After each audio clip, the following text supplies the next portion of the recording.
Hi hello, ಹೇಗಿದ್ದೀರಾ ಎಲ್ಲ? ನೀವೆಲ್ಲ ಚೆನ್ನಾಗಿದ್ದೀರಾ ಅಂತ ಅಂದ್ಕೊಳ್ತೀನಿ.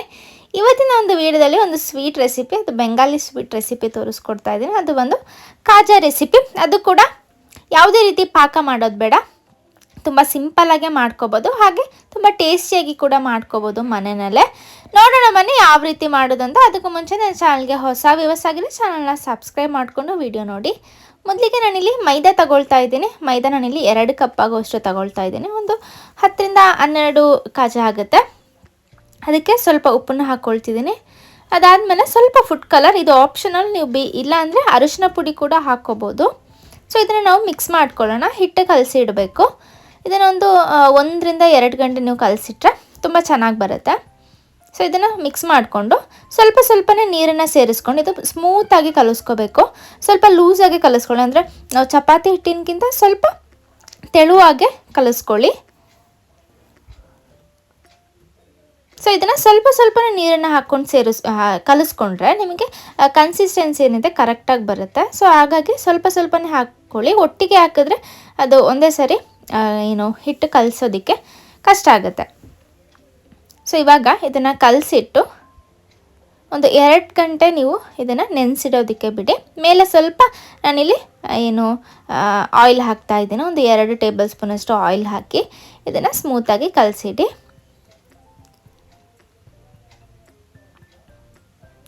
ಸೊ ಇಲ್ಲಿ ನಾನೊಂದು 2 ಗಂಟೆ ಆದಮೇಲೆ ಇದನ್ನು ನಾನಿಲ್ಲಿ ಸ್ವಲ್ಪ ಹೊತ್ತು ಈ ರೀತಿ ನಾದ್ಕೊಳ್ತಾ ಇದ್ದೀನಿ.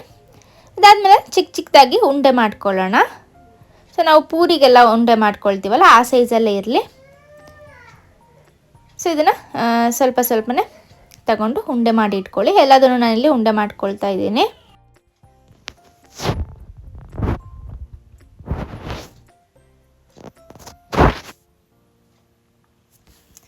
ಸೊ ಇಲ್ಲಿ ಉಂಡೆಗಳನ್ನ ಮಾಡಿಟ್ಕೊಂಡಿದ್ದೀನಿ. ಒಂದು 15 ಉಂಡೆಗಳನ್ನಾಗಿ ಮಾಡಿಟ್ಕೊಂಡಿದ್ದೀನಿ. ಇವಾಗ ನಾವು ಅದನ್ನು ಡಿವೈಡ್ ಮಾಡ್ಕೊಳ್ಳೋಣ. ಅಂದರೆ ಒಂದನ್ನು ಈ ರೀತಿ ಲಟ್ಟಿಸ್ಕೊಂಡು ಎಲ್ಲದನ್ನು ಈ ರೀತಿ ಲಟ್ಟಿಸ್ಕೊಳ್ಳಿ. ಸ್ವಲ್ಪ ಪೂರ್ತಿಯಾಗಿ ತೆಳುವಾಗೆ ಲಟ್ಟಿಸ್ಕೊಳ್ಳಿ.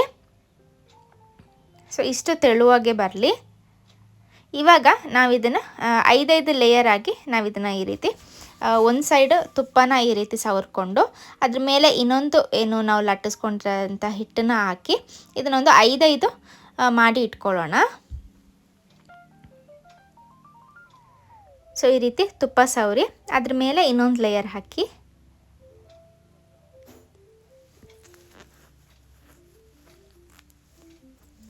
ಸೊ ಈ ರೀತಿ ಇನ್ನೊಂದು ಲೇಯರ್ ಇಟ್ಟು ಅದ್ರ ಮೇಲೆ ಮತ್ತೆ ತುಪ್ಪನ ಹಾಕೊಳ್ಳೋಣ.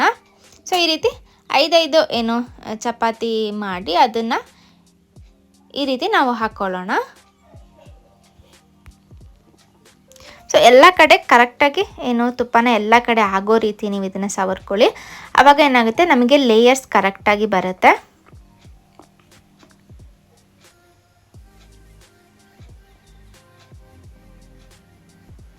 ನೀವು ಬೇಕಾದರೆ ಎಣ್ಣೆ ಕೂಡ ಹಾಕೋಬೋದು, ಬಟ್ ತುಪ್ಪ ಹಾಕಿದರೆ ತುಂಬ ಟೇಸ್ಟಿಯಾಗಿ ಬರುತ್ತೆ. ಹಾಗೆಯೇ ಬೆಣ್ಣೆ ಹಾಕೋದ್ರಿಂದ ಸ್ವಲ್ಪ ಅದು ಸಾಲ್ಟಿ ಇರುತ್ತೆ, ಹಾಗೆ ಸ್ವಲ್ಪ ಹುಳಿ ಇರೋದ್ರಿಂದ ಬೆಣ್ಣೆ ಬೇಡ, ತುಪ್ಪನೇ ಯೂಸ್ ಮಾಡ್ಕೊಳ್ಳಿ, ಚೆನ್ನಾಗಾಗುತ್ತೆ. ಹಾಗೆಯೇ ಡಾಲ್ಡಾ ಎಲ್ಲ ಯೂಸ್ ಮಾಡ್ತಾರೆ, ಡಾಲ್ಡಾ ಹೆಲ್ತ್ಗೆ ಒಳ್ಳೆಯದಲ್ಲ. ಸೊ ತುಪ್ಪನೇ ಯೂಸ್ ಮಾಡಿ, ಚೆನ್ನಾಗಿ ಬರುತ್ತೆ. ಸೊ ಇದು 5th ಲೇಯರ್ ಹಾಕ್ಕೊಂಡು ಸ್ವಲ್ಪ ಈ ಲಟ್ಟಣಿಗೆಯಲ್ಲಿ ತುಪ್ಪ ಎಲ್ಲ ಹೊರಗಡೆ ಬರಬಾರ್ದು, ಆ ರೀತಿ ಸ್ವಲ್ಪ ಒಂದು ಸ್ಮೂತಾಗಿ ಪ್ರೆಸ್ ಮಾಡ್ದಲೇ ಈ ರೀತಿ ಲಟ್ಟಿಸ್ಕೊಳ್ಳೋಣ.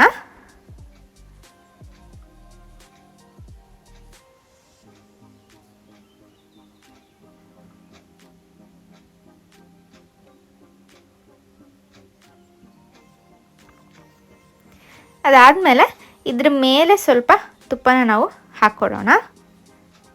ತುಪ್ಪ ಹಾಕಿ ಇದನ್ನು ನಾವು ರೋಲ್ ಮಾಡ್ಕೋಬೇಕು.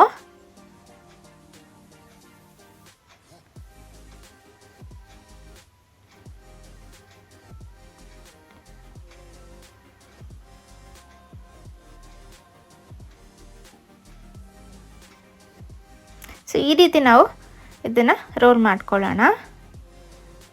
ಬೇಕೋನ ನೀವು ಸ್ವಲ್ಪ ಜಾಸ್ತಿ ಲೇಯರ್ಸ್ ಕೂಡ ಹಾಕ್ಕೋಬೋದು.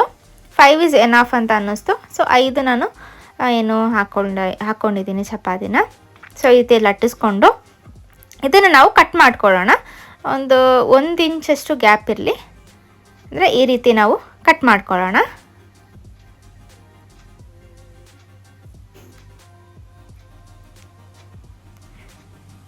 ಸೊ ಈ ರೀತಿ ಎಲ್ಲದನ್ನು ಈ ರೀತಿ ಮಾಡ್ಕೊಂಡು ಕಟ್ ಮಾಡ್ಕೊಂಡಿದ್ದೀನಿ. ನೋಡ್ಬೋದು ಲೇಯರ್ ಎಷ್ಟು ಚೆನ್ನಾಗಿ ಬಂದಿದೆ ಅಂತ. ನೆಕ್ಸ್ಟ್ ನಾನಿಲ್ಲಿ ಒಂದು 1/4 ಕಪ್ ಆಗೋಷ್ಟು ಸಕ್ಕರೆಗೆ ಸ್ವಲ್ಪ ಏಲಕ್ಕಿ ಹಾಕ್ಕೊಂಡು ಇದನ್ನು ಪುಡಿ ಮಾಡಿಟ್ಕೊಂಡಿದ್ದೀನಿ. ಸೊ ಇವಾಗ ಇದನ್ನು ನಾವು ಈ ರೀತಿ ಪ್ರೆಸ್ ಮಾಡೋದಕ್ಕೆ ಹೋಗಬೇಡಿ, ಒಂದು ಸ್ವಲ್ಪ ಸ್ಮೂತಾಗಿ ಇದನ್ನು ಈ ರೀತಿ ಲಟ್ಟಿಸ್ಕೊಳ್ಳಿ ಸಾಕು. ಇಲ್ಲಾಂದರೆ ಕೈಯಲ್ಲಿ ಕೂಡ ನೀವು ಪ್ರೆಸ್ ಮಾಡ್ಕೋಬೋದು. ಎಲ್ಲದನ್ನು ಈ ರೀತಿ ಮಾಡಿಟ್ಕೊಳ್ಳಿ.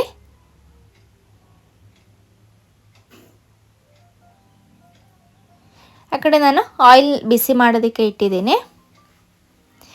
ನೋಡ್ಬೋದು ಇಲ್ಲಿ ಆಯಿಲ್ ಬಿಸಿ ಆಗಿದೆ, ಚೆನ್ನಾಗಿ ಬಿಸಿಯಾಗಿರಬೇಕು. ಒಂದು ಮೀಡಿಯಮ್ ಟು ಹೈ ಫ್ಲೇಮಲ್ಲಿ ಇಟ್ಟು ನೀವು ಇದನ್ನು ಫ್ರೈ ಮಾಡ್ಕೊಳ್ಳಿ.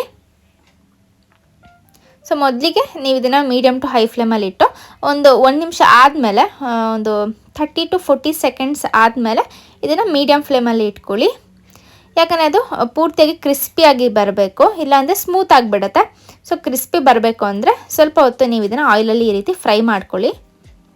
ಒಂದು 2 to 3 ಮಿನಿಟ್ಸ್ ನೀವು ಇದನ್ನು ಫ್ರೈ ಮಾಡ್ಕೊಳ್ಳಿ. ಆವಾಗ ಕ್ರಿಸ್ಪಿಯಾಗಿ ಬರುತ್ತೆ, ಒಳಗಡೆ ಎಲ್ಲ ಪೂರ್ತಿ ಕ್ರಿಸ್ಪಿ ಆಗುತ್ತೆ. ಸೊ ನೀವು ಬೇಗ ತೆಗೆದ್ರೆ ಏನಾಗುತ್ತೆ, ಮೇಲೆ ಕ್ರಿಸ್ಪಿಯಾಗಿಯೇ ಬರುತ್ತೆ, ಒಳಗಡೆ ಏನಾಗುತ್ತೆ ಸ್ಮೂತ್ ಆಗುತ್ತೆ. ಸೊ ಹಾಗಾಗಿ ಸ್ವಲ್ಪ ಹೊತ್ತು ನೀವು ಇದನ್ನು ಫ್ರೈ ಮಾಡ್ಕೊಳ್ಳಿ. ಒಂದು ಮೀಡಿಯಮ್ ಫ್ಲೇಮಲ್ಲೇ ಇಟ್ಟು ಫ್ರೈ ಮಾಡ್ಕೊಳ್ಳಿ. ಹಾಗೆಯೇ ಈ ಆಯಿಲಲ್ಲಿ ಏನು ಬಬಲ್ಸ್ ಬರ್ತಾ ಇದೆ ನೋಡಿ, ಅದೆಲ್ಲ ಕಡಿಮೆ ಆಗುತ್ತೆ. ಅದು ಬಾಯ್ಲ್ ಆಗಿದೆ ಅಂದರೆ ಅದೆಲ್ಲ ಕಡಿಮೆ ಆಗುತ್ತೆ. ಸೊ ನೀವು ನೋಡ್ಬೋದು.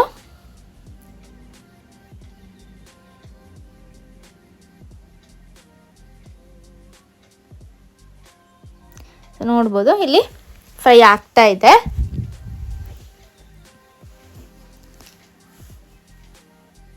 ಇವಾಗ ನಾನು ಇದನ್ನ ಸಪ್ರೇಟ್ ಎತ್ತಿಟ್ಕೊಳ್ತೀನಿ.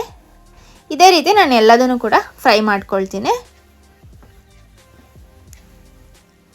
ಅದಾದಮೇಲೆ ಬಿಸಿ ಇರುವಾಗಲೇ ನಾವು ಸಕ್ಕರೆ ಪುಡಿ ಮಾಡಿಟ್ಕೊಂಡಿದ್ವಲ್ಲ, ಆ ಸಕ್ಕರೆ ಪುಡಿನ ಈ ರೀತಿ ಮೇಲೆ ಹಾಕ್ಕೊಳ್ಳೋಣ.